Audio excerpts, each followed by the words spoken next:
So the job of a tripod is a simple one, but it is not one that can be overlooked. You could have the best camera in the world with world-class lenses, but if you don't have the right sticks to support it, the whole thing collapses. Diving into the world of film tripods is very overwhelming because there's so much to choose from, and everything is so expensive. Actually, not everything. That's where this comes in. This is the SmallRig AD-01. They really need to work on those names. I'm just gonna call it the SmallRig tripod. So this goes for $168. So you would think it'd be cheap garbage, right? Actually, I don't think it's garbage at all. And here's why it might be one of the best value tripods that you can get right now.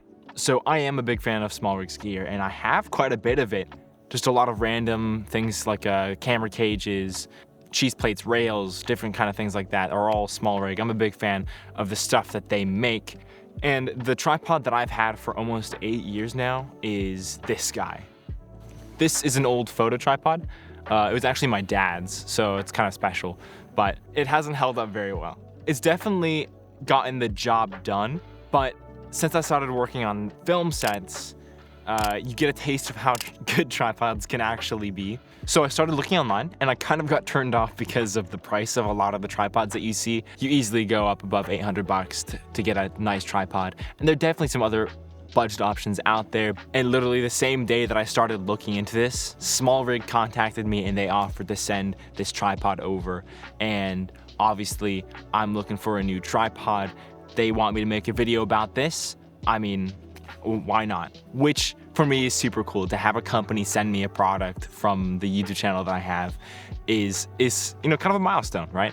I don't know, that's pretty cool. But to be fully transparent, SmallRig is not paying me whatsoever to make this video.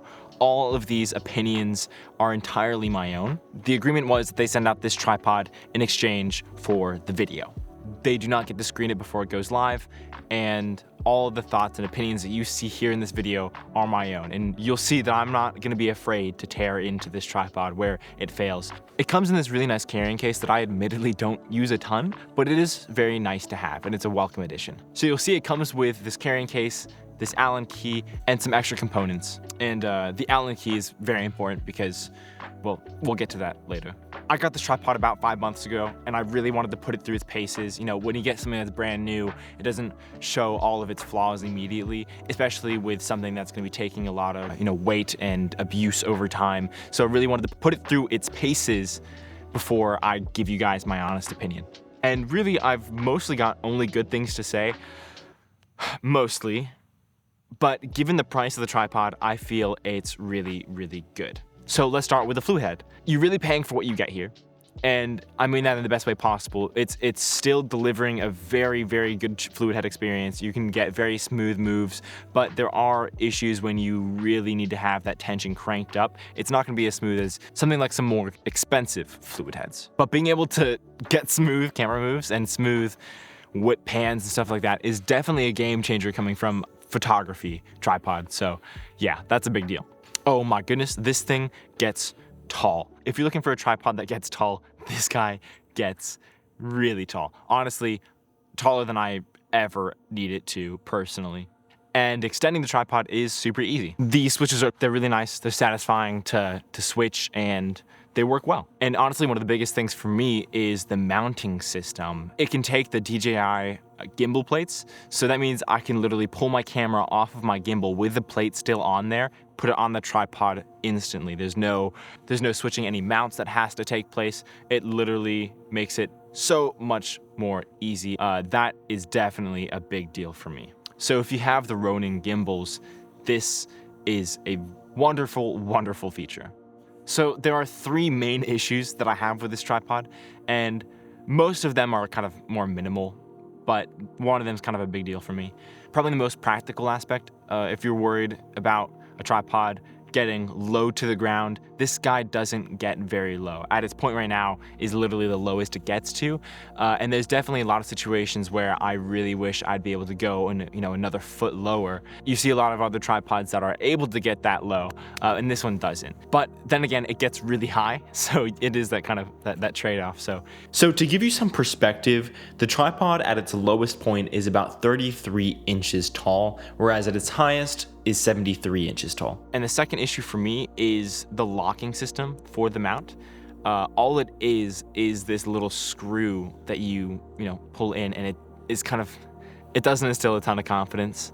I've never once had an issue. It's never slipped out, nothing like that. But it's not the most robust mounting system that you'd see. So yeah, be mindful of that. It's a little sketchy, especially when you're putting, over $5,000 of equipment on top of the tripod, but I've never had an issue, and it's held up through some very tough wear as well. So this next issue is kind of a bit more serious.